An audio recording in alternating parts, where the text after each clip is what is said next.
welcome to Trip the Beltway Fantastic. The Trump administration is reeling from a potential disaster, but one of its own making. After months of roiling criticism over DOGE cuts and deportations, Trump has found himself in a situation in which his loyal base is revolting over his refusal to release the Epstein files. Not only that, his administration, including Attorney General Pam Bondi, has gone from saying an infamous Epstein client list does not exist to asserting the files themselves were created by President Barack Obama and Hillary Clinton, and that there is essentially nothing to see here but more left-wing attacks whipping up against him. It would seem that this time the spin job is not working with MAGA. This follows what is becoming a long, hot summer in which the president has seemingly taken a number of foreign policy turns against what many of his base had been expecting. He is now threatening Russian President Putin with tariffs and even bombing him, while pledging more weapons to Ukrainian President Zelensky, and in June decided to bomb Iran and boasted he destroyed its nuclear program when there is no evidence to support that claim. Essentially, no ending the war in Ukraine as promised and no diplomacy over war in the Middle East as promised. In particular, the base sees deference to Israeli Prime Minister Netanyahu and Israel as the curious common denominator here, given his insistence on an America first foreign policy. For many, it just doesn't feel like it. So, here to talk with me about this are two of the most persistent and capable investigative reporters I know, Max Blumenthal and Anya Parampil of The Gray Zone. Max is the editor of The Gray Zone, has had a long career in journalism, publishing widely in The Nation, Daily Beast, New York Times, Salon, and more. He has also written several books, including the latest, The Management of Savagery, How America's National Security State Fueled the Rise of Al-Qaeda, ISIS, and Donald Trump.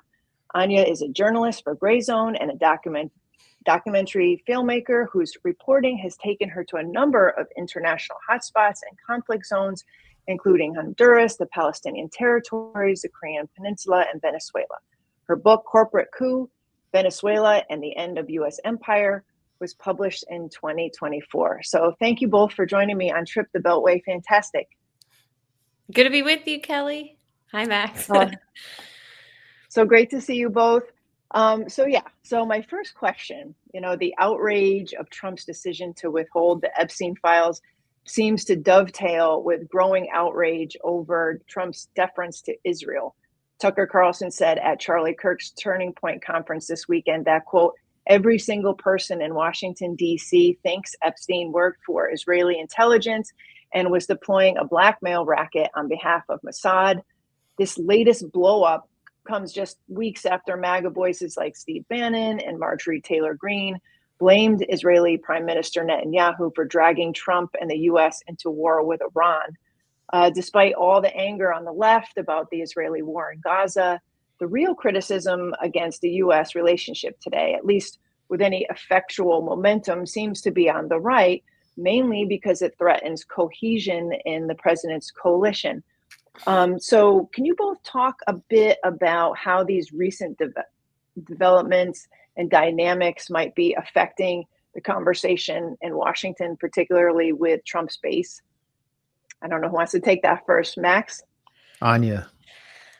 I think the Turning Point conference was a very momentous it was a momentous occasion for the MAGA, or I think now what's evolving more into clearly the America First rather than just simply the Make America Great Again movement. And it was a way of taking the temperature of where the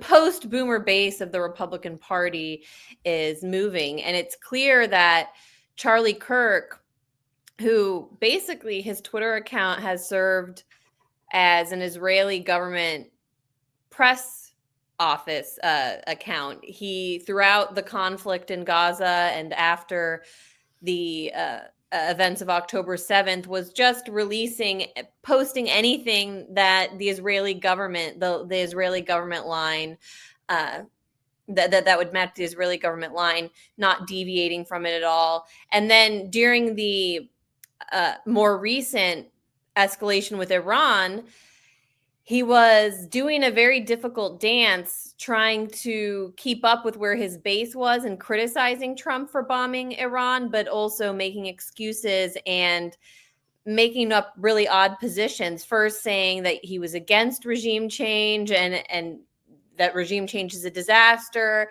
and that war would be a disaster. And then as Trump evolved, pivoting to say things like, well, Trump always wanted to end the nuclear program. So if it's a targeted strike on the nuclear program, that's okay. Or if it's a popular uprising, that's not a regime change war. But if there's just some organic revolt in Iran that has nothing to do with the US government, then that would obviously be preferable.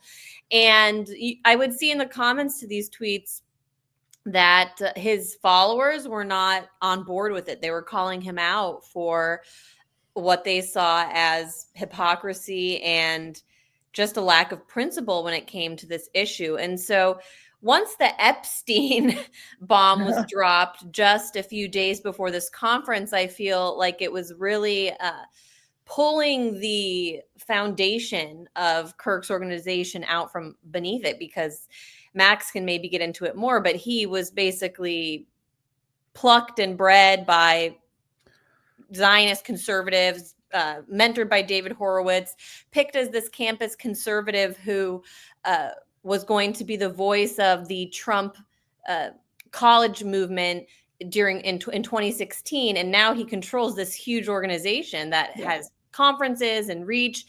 And yet the base is completely now past the point of falling in line behind the Israeli perspective. And under the first Trump administration, Kirk faced this whole wave of criticism from the more extreme America First movement. This is something I've written about at the Gray Zone, called the Groypers, kind of this Nick Fuentes.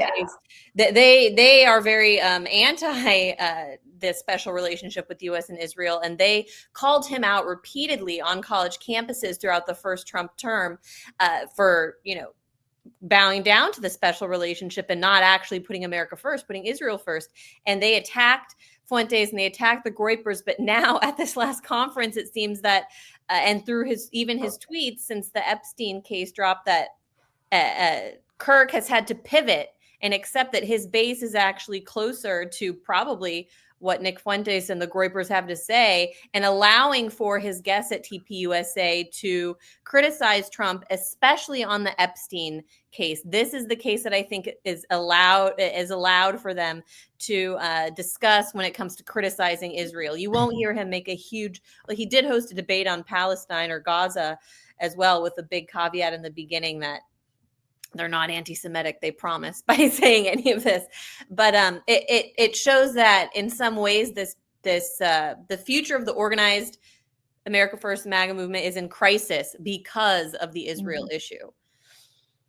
Max, is it fair, and I take what you're saying about the Groypers, Anya, but is it fair to think that the momentum is shifting towards the Fuentes wing, or is it that the populist movement itself is not all Christian Zionist, that there are a lot of populists in MAGA who were drawn for the more realist, maybe more restraint, more seriously America First approach to foreign policy, and that they just can't seem to square why, this endless fealty to Israel through all of its wars in the Middle East today, how that squares with this vision of America First and focusing back on domestic issues and not getting in protracted wars and getting entangled in other people's business overseas.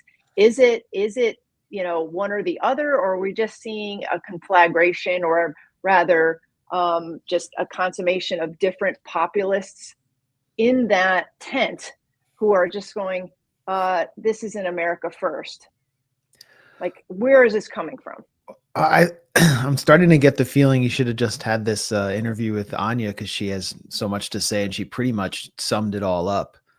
I'm gonna have that much to add. I also have a really hard stop because I might be able to get into this meeting of the Republican study group, which is going to be filled with deep state Republicans, and I want to ask them about this. I mean, the House committee, I think it was the Rules Committee, chaired by Virginia Fox, who is one of the biggest stooges of Israel, who is just heavily invested in all of the censorship laws that Israel is putting before congressional desks, voted against Ro Khanna's resolution to demand a release of the Epstein files. All Republicans but one voted down a call for releasing the Epstein files, or it would have forced a vote among all Republicans, which would have been hugely embarrassing.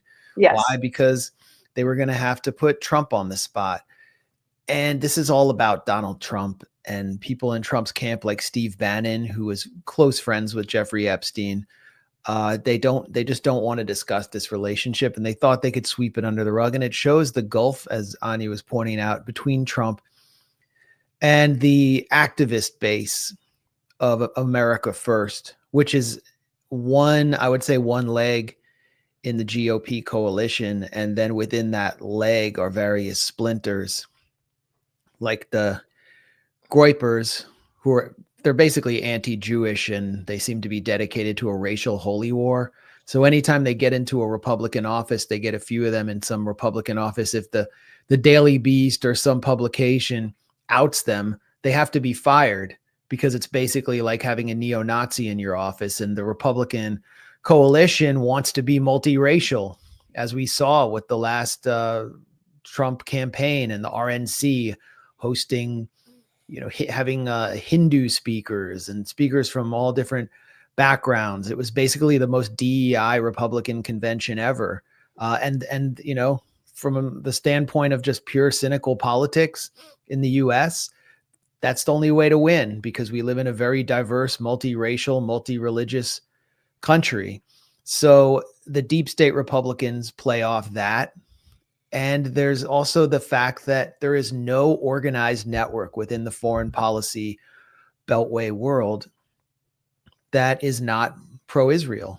None. Anytime someone like surfaces who tries to counter the Zionist agenda within the Pentagon to bomb Iran, they suddenly become targeted by outlets like JNS, Jewish News Service, which was targeting Dan Caldwell and all these characters under Pete Hegseth, who were trying to obstruct the just seemingly inevitable bombing of Iran. There's no money. Miriam Adelson is the most prolific donor to Donald Trump, and as Donald Trump himself has acknowledged, the most frequent visitor to the White House, along with her late husband, the casino baron and Likudnik warlord Sheldon Adelson. I mean, they've kicked in almost $600 million to Donald Trump. No one can compete with that. But then there's also the Ted Cruz's. Ted Cruz's whole office is run by an Israeli fanatic named Omri Seren, whose sister, Merav, was appointed by Mike Waltz. And they just, who's coming in from the other side? So, you talk about a Fuentes wing. That's just something that exists in the podcast world, and it has influenced the minds and the psychology of maybe some of the attendees of TPUSA. It actually forced, and I'm not just crediting them. I think the biggest force here is just the reality of waking up every day, logging on to Twitter X, and seeing shredded babies again and again and again. I mean, if you start engaging with any Palestine content, then you go to the For You tab there, you're just going to see tons of shredded babies. And Elon is also, through the algorithm, you're getting a lot of anti-Jewish content. It's just a fact. And that's particularly true on the conservative right-wing side. So they're going to be, they're going to be, it's really Israel that did this. This is not just the brilliance of any podcast influencer. This isn't because Candace Owens has taken over the minds of white American boys under the age of 35. It's because of what Israel has done. And you're seeing a reaction with the Democrats where almost no one under age 45 who's part of the Democratic Party's progressive base supports Israel now. Almost no one. And if they grew up in Jewish communal life and they feel very connected to that, and they're offended by people calling to globalize the intifada, or as Eric Adams called, the infatada, then they will go to the Republican side and become Republican neocons, and then they'll wind up in Tom Cotton's office. Yeah. So there's this whole organized network within the Republican Party that prevents any real change from taking place. So what the effect, I think, of the coming out of TPUSA and the effect of having all of these young, I wouldn't even call them conservatives, they're sort of just like right wingers or America firsters, nationalists. What about populists? You call them populists as well? It's too vague. I mean, there's left populism, but yeah, there is. I think it's real. I mean, you know, Tucker makes populist appeals, but it's on a nationalist basis. But regardless of what you want to call them, the ultimate effect will just be unmasking how undemocratic the Republican Party is, and how it will just continually refuse to answer the demands of its base. And so Jeffrey Epstein has become, as Anya pointed out, he's sort of like a proxy for the elites of the Republicans and the Democrats. And it shows he was hanging out with Steve Bannon and Bill Clinton. He was hanging out with the 4 Israeli prime ministers. Well, 3 he hung out with, and he hooked up a meeting for Netanyahu with JP Morgan executives. And he was hanging out with the Emir of Qatar in his pad in New York, with Ehud Barak was there with Noam Chomsky. So he's just sort of like this magnet. And RFK Jr. and Stephen Hawking. I mean, yeah, you can go down the line. Alan Dershowitz, Les Wexner, who was his big, pumping a lot of money into Jeffrey Epstein's shell companies. I assume Jeffrey Epstein was going to, third countries and making sure that Les Wexner didn't have to pay his taxes. Then when Les Wexner wanted his money back, Jeffrey Epstein would demand a fee. So Jeffrey Epstein became the tax man. He was doing this for everyone. He had multiple passports. He was in Africa. He was in Israel. He was in Russia. So he's sort of like this magnet for reptilian globalist shapeshifters. He's sort of like the embodiment of everything that people who are against the so-called deep state despise. And so when Trump casually, and Pam Bondi, who came in to fill in for Matt Gaetz, who had earned over 100, I think it was 100 million a month, but it was 100,000 a month lobbying for Qatar. She lobbied for private prisons. She's lobbied for every sleazebag corporation. She comes in after saying the Epstein files are on her desk, after running this whole bait and switch on conservative influencers, giving them the Epstein files phase 1. She comes in and just casually says, nope, there's no Epstein files, no client list. And then Trump tells everyone, what are you talking about? We need to focus on the thing that he can barely, he can barely articulate what we need to focus on, but he shouts down his base for demanding this. Then it starts to crystallize the giant hustle that Donald Trump pulled on them, where it turns out he was just another one of the elites that he was railing against. He's one of them. He's one with Bill Clinton. He's one with all of these characters that we were told were going to be exposed. And then he even claims that Bill Clinton and Hillary Clinton wrote the Epstein files. And Barack Obama. And, as much as I see a lot of his voters as very suggestible dupes, they're not that stupid, and they're not going to go this far. Yeah. And so they have a crisis on their hands, and they don't know how to handle it. It's panic mode at the White House. And what can they do? What they can't do is give them what they want, which is some kind of accountability that they've been promised. Dan Bongino, where is he now? He's like hiding out in Florida or something. He's not even coming back to work. And the report in Axios about him storming out after screaming at Pam Bondi. I mean, this guy has serious anger management problems, so I would have loved to be a fly on the wall for that. Was from other White House sources. I assume Bondi herself speaking on background, that Dan Bongino actually signed off on the Epstein video of his prison cell with a missing minute. And then he got hammered by all those young America firsters and got embarrassed because he was one of the ones enticing them with the promise of this giant drop of dirt on the elites as soon as Trump was elected. And then he goes along with it. So he's gone. I mean, the administration is cracking apart over this. And I've been saying to, like, I know like maybe like 5 Democrats in Washington after all I said about, Biden and Obama and Hillary, but I told all of them, if you would just bring up Epstein, that's pretty much the only thing Kamala could possibly do. But I mean, Kamala couldn't have done anything to win. But as I'd been saying for months, like Epstein is the only weak point Trump has. It's the only way to break Trump's mystique. And now we're seeing it, and you're seeing a few isolated Democrats from the younger generation who are not connected to the Clintons, like Ro Khanna, and Jared Ossoff brought this up, are trying to make this an issue. And the Republicans, I don't know if it was the Rules Committee, Virginia Fox was the chair, huge Israel tool, all but one voted to prevent Ro Khanna's resolution demanding a release of the Epstein files from coming to the House floor, because it would have been so embarrassing for all Republicans to have to vote on this, because Trump would have said, if you don't vote no on this, I will destroy you. And you'll be the next Thomas Massie, which is another issue here that's pissing off the base.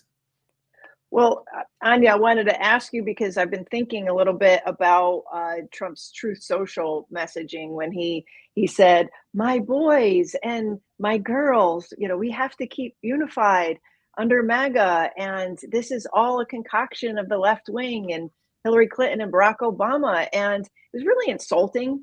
And I think of literature, I think of movies like Face in the Crowd, where the narcissistic populace, whatever you want to call it, he melts down and he loses all power and all influence and authority, because he begins to lash out at the very people who put him in power. Are we seeing the sort of cracking where now Trump is lashing out at his own base, and he's revealing that he might think of them as the very caricatures that the left wing and the media have thought about MAGA all along, that he really doesn't respect, and he thinks they're all a bunch of rubes who can be tooled around? This seems important, what's happening right now. Yeah, it feels that way. It feels like it's the end of Trump representing America first. If that movement is going to last beyond Trump's second term, or even throughout the rest of his term, I think then it's going to need to form actual opposition to Trump, or they're going to need some figure that can challenge Trump. And that's what we're witnessing, obviously, with TPUSA and a lot of this influence, the shift that we've seen, including with Bannon. I mean, Max notes Bannon had these taped interviews with Epstein and a relationship with him. Bannon also came out of the Breitbart, very pro-Israel media network, but has shifted. He's actually criticizing Trump for Iran war. He was a very, I think, good influence, and insofar as he attempted to influence Trump regarding strikes on Iran. And he is even still, he's among the group that is criticizing Trump now for not releasing the Epstein files. He's not just giving all these people a free pass, but there were people even still over the last, since the DOJ memo, Epstein memo came out, trying to give Trump a pass and say, well, no, this is Pam Bondi. I think Laura Loomer has been very vocal, calling her Pam Bondi, saying that she has to resign and take the fall for this. What I think, like Max said, is a bait and switch with Epstein, where they were the client list is on my desk. We're going to release the video. And now there's like, and remember, Matt Gaetz was replaced. He was originally supposed to be Attorney General. Yeah.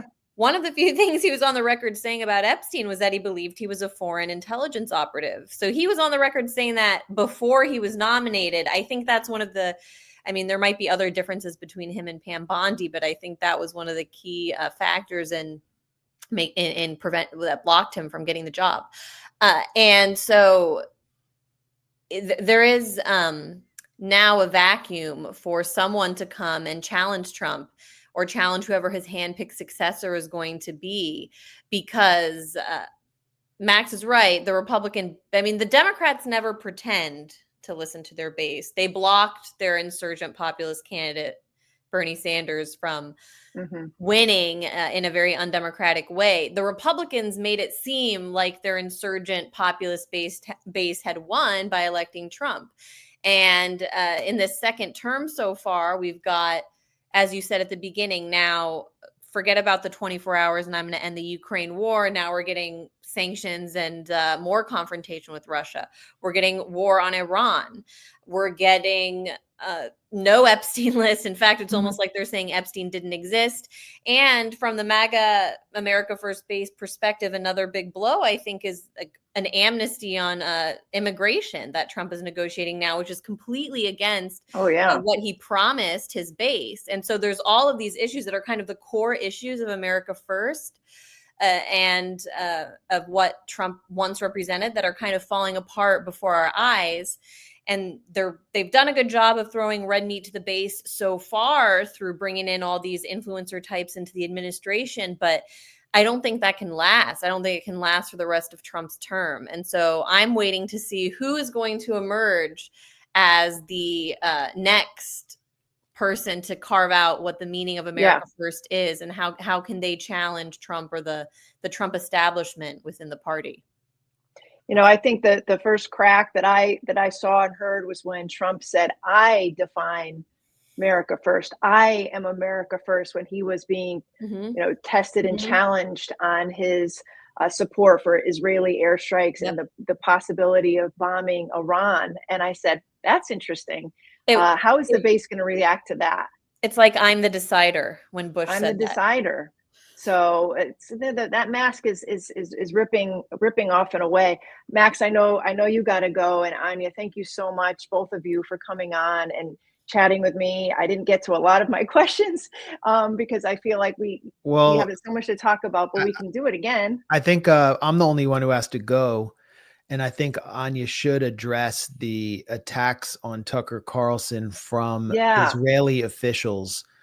This is something that we've seen before. We've seen high levels of interference in U.S. politics before. For example, John Boehner inviting Netanyahu to speak against Obama and the Iran deal or Iran negotiations.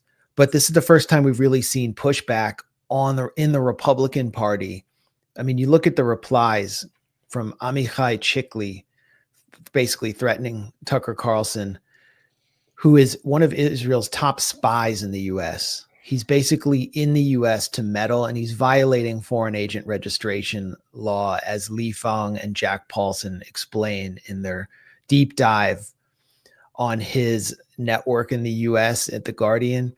Everyone should read that. But you read the replies to his post attacking Tucker Carlson and the replies to Naftali Bennett, former Israeli prime minister, who's speaking on behalf of the Mossad and explicitly threatening Tucker Carlson. The base is fed up with that too, and they don't see Israel as like the 51st state of the U.S. anymore. They now see it as a sinister force that is meddling in the U.S. and is now targeting and even threatening the architects of America First. This is I'll just leave on that development, which is something that I'm going to ask these Republicans about if I manage to get in the room with Mike Johnson and company in about 45 minutes. I wouldn't doubt that some of the messaging that they're going to try to shape and insist upon is going to be about the Epstein files, and how Republicans are talking about it publicly. Maybe not all of the meeting, but I bet part of it would be. Yeah, it's a meeting with new media. It's a meeting with new media. So that's the exact, contingent where they want to turn down the volume. That's right. Well, thank you, Max. So Anya, I want to finish that question with you. So thank you. Yeah, I think it's part of this pattern that has been demonstrated In some ways, I think all of this that we're talking about with Trump and the brazen rejection of his base, the brazen pro-Israel slant is good because it just frees the public. It gives us a better picture of what we're dealing with in our government, that you can even elect someone like Trump, who was so strong on some of these issues, saying things like Obama was going to bomb Iran in order to win political points. Those were things that he would say in the past. He would say that Marco Rubio was just going to do whatever Miriam Adelson wanted in order to get money, and now that's what Trump has become, and it's naked for everyone to see. And the way that they went about the Epstein flip-flop was so extreme. I mean, I don't think they had to go about it in that way. They could have it was so insulting to the base. They could have just never brought it up. They didn't have to, the day before Netanyahu comes to DC, say, oh, by the way, nothing that we said about this is true, and nothing that you think about this is true, and this is all just blown out of proportion. The day before the Israeli prime minister shows up. But the way they went about it, I think, is a way that is making people angry. It's making people feel insulted, like you said. And then to see foreign officials behave the way that they are toward people like Tucker, who's a very popular figure, is again showing them for what they really are.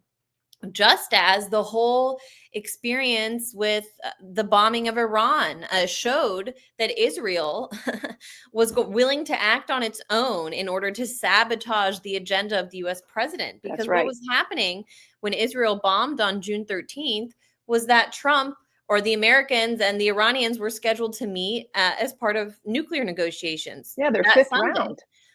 Exactly. And so Israel went ahead and bombed Iran 2 days before that was supposed to happen. That was, symbolically, it was just as much of an attack on the Trump agenda as it was, or what the administration was trying to do in public, as it was a real material strike on Iran. Like MAGA, America First, people in the administration or who supported diplomacy with Iran should have seen that as an attack on their work every day. I mean, it was direct sabotage. And unfortunately, rather than stand up to the Israelis, which I think if anyone had the opportunity to do it, it would have been Trump. Trump has the base, the support. He has. That's right. He's a unique political figure. Who has the cash or the cachet to stand up. And like if he had spoken harshly to Netanyahu the way he had with Zelensky in the Oval Office, people would have been so happy. They would have cheered if he'd been like, when was the last time you said thank you? And why are you doing this while I'm trying to negotiate? Like, that's what people wanted. And so for it to just go now to, oh yeah, Jeffrey Epstein, forget about him. And now we're here with Netanyahu discussing probably future plans to bomb Iran, because I don't think this war has gone away. It should be a mask off moment for the American people. And I hope that it just means that something improved can come in the future, something more based in truth and reality. I hope so too. I mean, Max brought up Massey. Are you surprised? I mean, I'm pleasantly surprised to see the reaction to Trump's attacks on Massey so virulently in support of the Kentucky congressman. Like in the past, when Trump goes after somebody, it's sort of like, it's like a fatwa, and all of his supporters are just like piling on. Yeah. And that person is just sort of dispelled to the nether regions of like, political life. Whereas Massey is growing. He's growing. You could see him growing in real time. He's showing up on like Face the Nation and other Sunday shows, and his social media, they love him. Same with Marjorie Taylor Greene. I mean, she's been very vocal against what Trump has been doing with Iran, and very vocal about her skepticism and suspicions of Israeli, entanglements and, involvement in our foreign policy. And we published a piece on responsible statecraft about her engaging this bill to take away some of the aid, Israel aid. And I can't believe the response that we got on social media. And people were like, please, we need more brave voices like this. And these weren't left of center respondents or accounts. They were all America First or libertarian, conservative libertarian. But it seems to me that they are actually being fueled and gaining a lot of energy and oxygen from standing up to Trump, as opposed to, say, maybe 5 years ago when somebody in that same position would just be like ratioed away. Yeah, I think the country is ready for a Ron Paul kind of third voice on the national stage. I hope that Trump's attacks on Massey and the support that we've seen around Massey, I hope that translates on the ground in his district, because I don't know how that compares to, replies on X, which are obviously all in Massey's favor. And X in general, I feel like can give me a warped view of things sometimes. Absolutely. Because I'll think that, oh yeah. I mean, I think people are pretty fed up with Israel in general, and definitely I think all of this shows that with the boomer generation, after the boomers, like Israel and all of the lies that they've, even with like evangelicals and Christian Zionists, I don't think that'll last. I don't think that'll last 20, 30 years from now. So I think this is all having the effect of that's why Israel has to act now. It's not just that they've weakened all of their allies in the region and this is the time to strike Iran that they've been building up to for years. I think they see the writing on the wall that this special relationship is not, the U.S. isn't going to have billions of dollars to just support Israel forever. And certainly not once this next generation, I think, of people come into power and the people that were just fed CNN and Fox News all their lives are no longer the biggest voting base in the United States. Right. I think Israel's over. And so they must know that.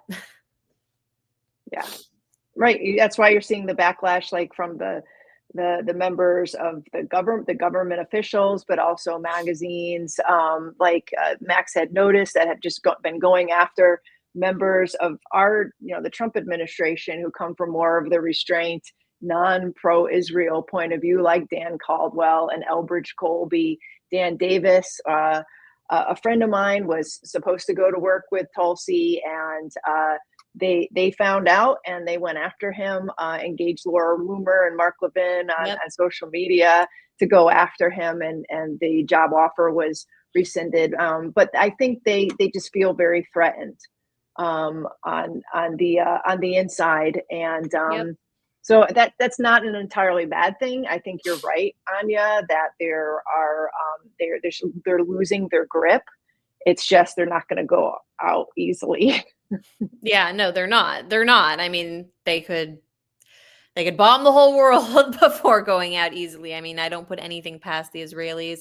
I think there are people that are in power, and maybe even Trump himself, that fear for their lives. I mean, when you start talking about the disclosures that did come out regarding JFK, I think there's a lot more awareness of Israeli involvement in a relationship between the CIA and the Mossad at the time, through James Angleton at the time, and that was basically the CIA operative that oversaw the assassination. So I think people have legitimate reason to also fear when going up against the Israelis. That's why you see Marjorie Taylor Greene tweet things like, "I'm not suicidal."